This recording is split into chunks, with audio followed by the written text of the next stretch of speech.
আচ্ছা, চিংড়ি মাছের কালিয়া করবো। এই যে 200 গ্রাম চিংড়ি মাছ নিয়ে এসেছি, কালিয়া করবো এখন। হলুদ দিয়ে দিচ্ছি, দিয়ে মাখাচ্ছি।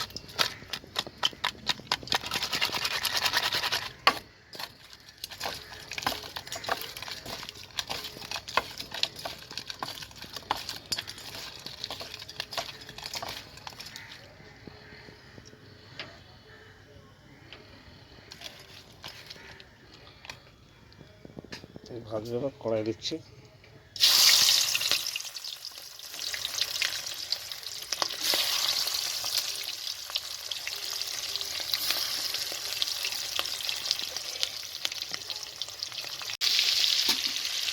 ভাজা হয়ে গেছে, রস তুলবো।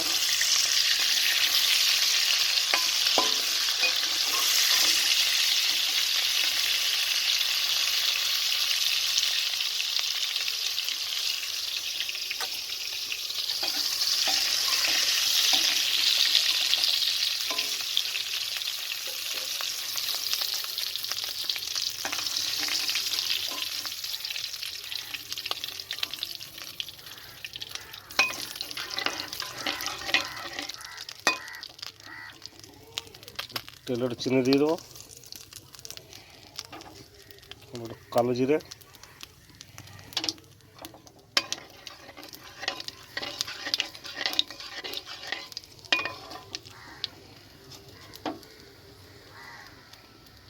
পেঁয়াজ কুচি দেবো,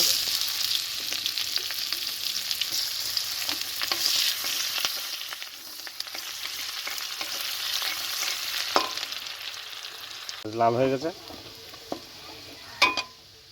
টমেটো বাটা দেবো, টমেটো বাটা না বাটতে পাই, সময় পাইনি, টমেটো কেটে দিচ্ছি।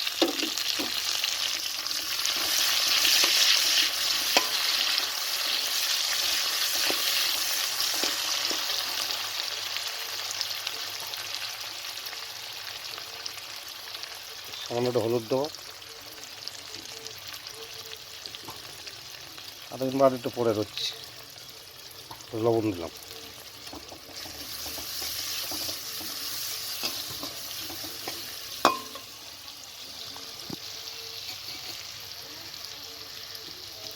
সামান্য একটু জল দেবো,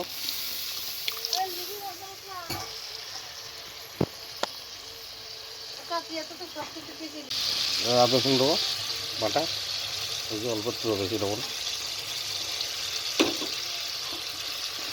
এবার দিয়ে কষবো।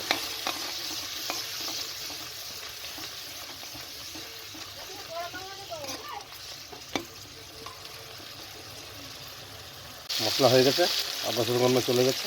এবার এই যে এটা হচ্ছে পোস্ত, চারমগজ, কাঁচা লঙ্কা, শুকনো লঙ্কা, জিরে, মরিচ সব একসঙ্গে বাটা দিয়ে দিচ্ছি।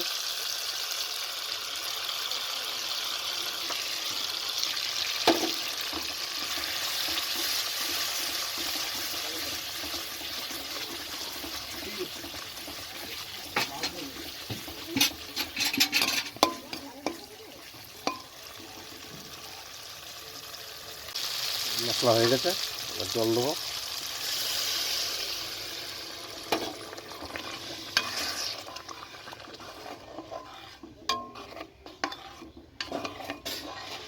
বেশি আইটেম না, কম আইটেম দিয়েই করা, বাড়িতে করে খেতে হবে, রান্নাটা সেই হিসেবে করা।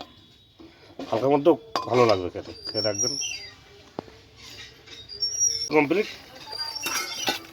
গ্রেভি পুরো কমপ্লিট। এই চিংড়ি মাছ দিয়ে দিচ্ছি।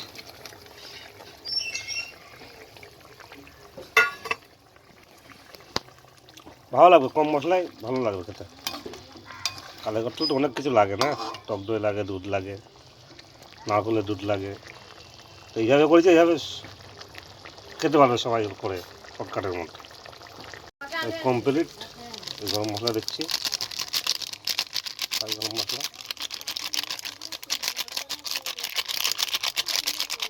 চিংড়ি মাছের কালিয়া কমপ্লিট।